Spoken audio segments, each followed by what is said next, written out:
Hello दोस्तों, welcome to civil मंत्रा। मैं हूं अनुपम। आज दोस्तों जो मैं आपके लिए टॉपिक लेके आया हूं वो टॉपिक हमारा क्या है, bootstrap air evaporative cooling system.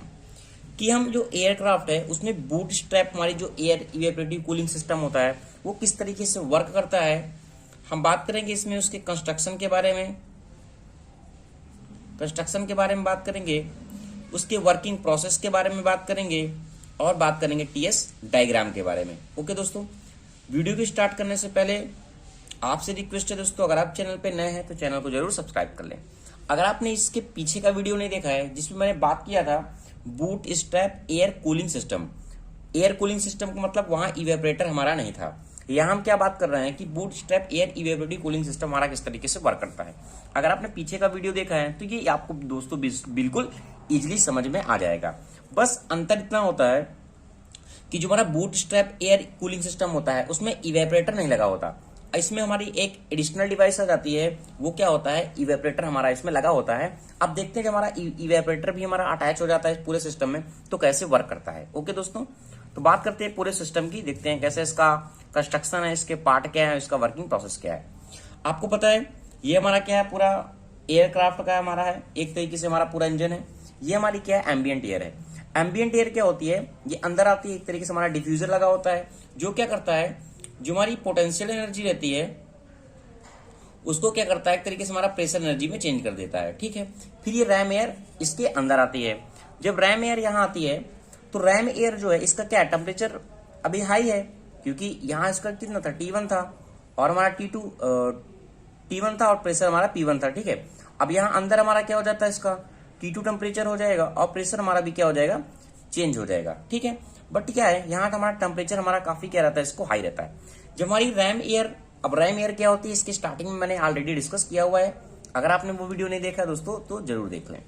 ये रैम एयर फिर क्या होती है, कंप्रेसर में आती है। ठीक है, अब कंप्रेसर का वर्क क्या होता है, कंप्रेस करना। कंप्रेस क्या करेगा, तो उसको प्रेशर को, टेम्परेचर को क्या करेगा, इंक्रीज कर देगा।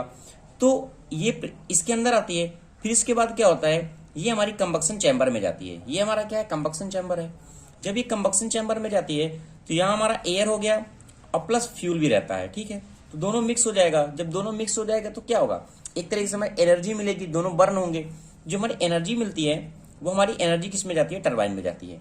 और हमारा टरबाइन को क्या, एक तरीके से हमारा एनर्जी मिलता है। जब ये एनर्जी प्राप्त कर लेता है तो क्या करता है, कंप्रेसर से अटैच होता है और इसको क्या करता है, मूविंग करने का काम करता है।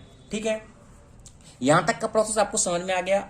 जितने भी हमारे एयरक्राफ्ट कूलिंग सिस्टम है, एयर कूलिंग सिस्टम, वो इसी तरीके से यहाँ तक का प्रोसेस मोस्टली सेम है।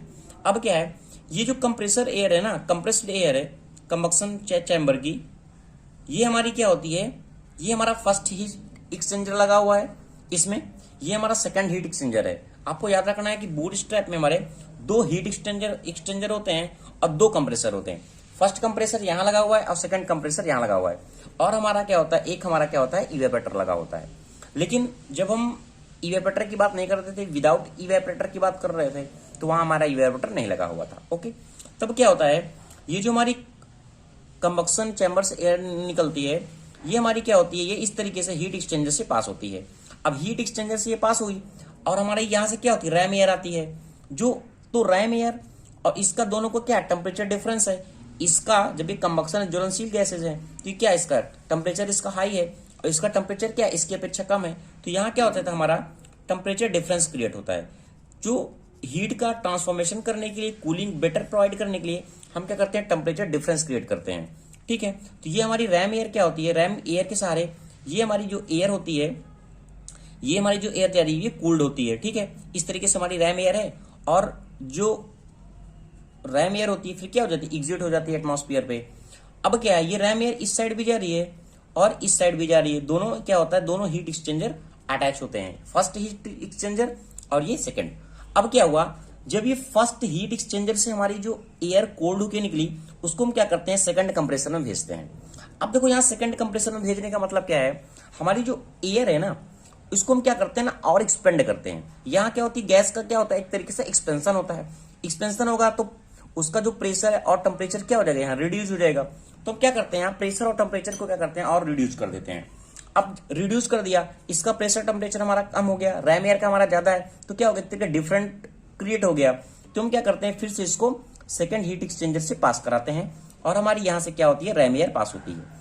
तो रैम एयर के हेल्प से ये हमारी और भी हमारी जो गैसेस होती हैं, जो हमारी एयर है वो हमारी क्या हो जाती है, कूल्ड हो जाती है और हमारी ये जो एक्स्ट्रा होती है वो एग्जिट हो जाती है जेट से। ठीक है, अब क्या हुआ, जब ये पास होती है सेकेंड हीट एक्सचेंजर से, फिर ये क्या होता है, इसके बाद ये हमारा जाता है इवेपरेटर में।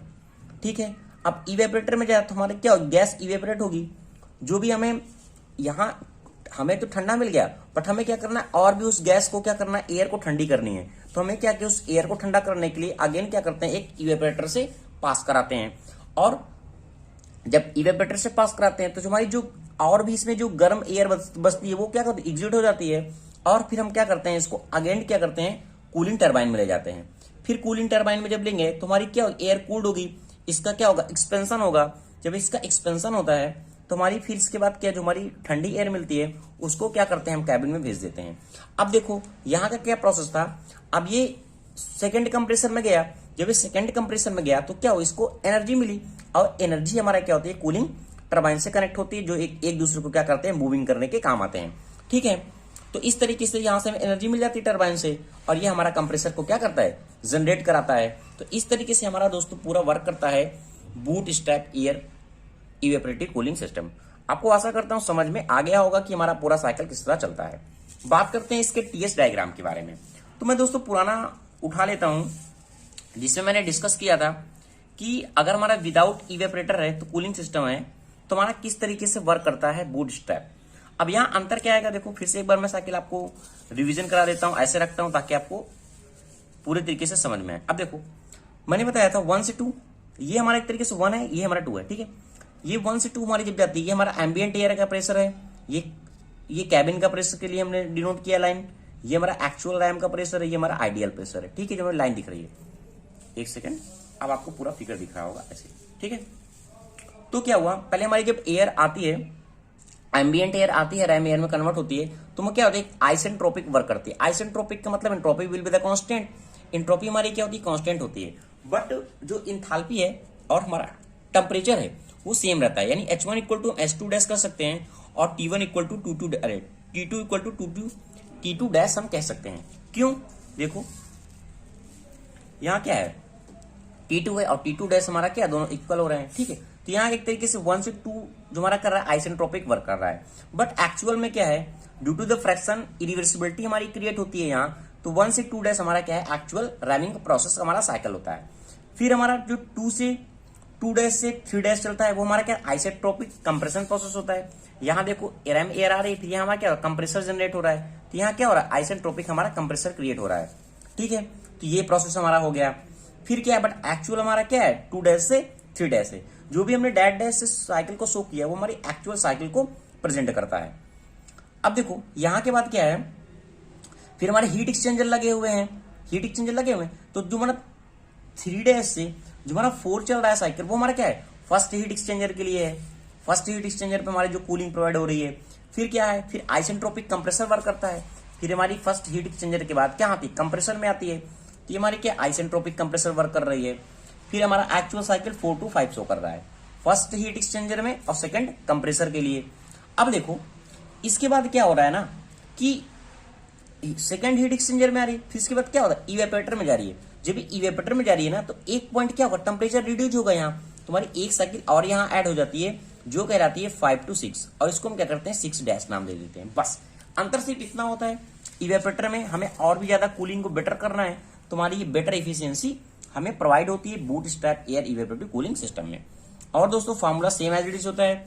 फिर इसके बाद 6 to 6 डैश हमारी साइकिल चलती है, फिर 6 डैश से 7 हमारा साइकिल चलेगा, और फिर 7 to 7 dash and 7 to 8। Okay दोस्तों, तुम्हारी कंप्लीट साइकिल होती है bootstrap air evaporative cooling system की। अगर इससे रिलेटेड आपको कोई भी दोस्तों प्रॉब्लम होती है, आपको कोई टॉपिक समझ में नहीं आता है, तो आप कमेंट सेक्शन में जरूर पूछ सकते हैं। Thank you watching this video. Channel को ज्यादा से ज्यादा लाइक करें, शेयर करें और कमेंट करें।